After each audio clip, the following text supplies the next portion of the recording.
છેલ્લા 1 વર્ષથી નેત્રંગ પોલીસ સ્ટેશનના સોલર કેબલ ચોરીના કુલ 5 ગુનામાં નાસ્તા ફરતા 2 આરોપીઓને સુરત રૂરલ વિસ્તાર ખાતેથી ઝડપી પાડતી એસઓજી ભરૂચ પોલીસ મહાનિરીક્ષક શ્રી સંદીપસિંહ, વડોદરા વિભાગ વડોદરા તથા પોલીસ અધિક્ષક શ્રી અક્ષય રાજનાઓ દ્વારા ભરૂચ જિલ્લામાં કાયદો અને વ્યવસ્થા જળવાઈ રહે, જેથી અસામાજિક પ્રવૃત્તિ ઉપર સતત વોચ રાખવા અને વિવિધ ગુનાઓમાં ભરૂચ જિલ્લાના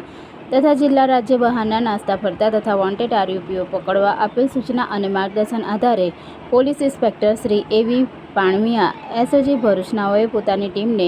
એટીએસ ચાર્ટર મુજબની કામગીરી તેમજ નાસ્તા ફરતા વોન્ટેડ આરોપીઓને પકડી પાડવા સૂચના આપતા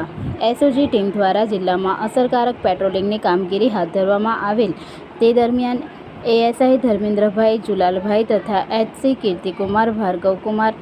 નાઓને બાતમી મળેલ કે નેત્રંગ પોલીસ સ્ટેશનના કુલ 5 ગુનામાં નાસ્તા ફરતા આરોપીઓ મયુરકુમાર રાયસિંગભાઈ વસાવા, સંતોષભાઈ નરપતભાઈ વસાવા બંને રહે વાડીફળિયું, તાલુકો ઉમરપાડા, જિલ્લો સુરત ગ્રામ્યના હાલ પોતાના ઘરે હાજર છે.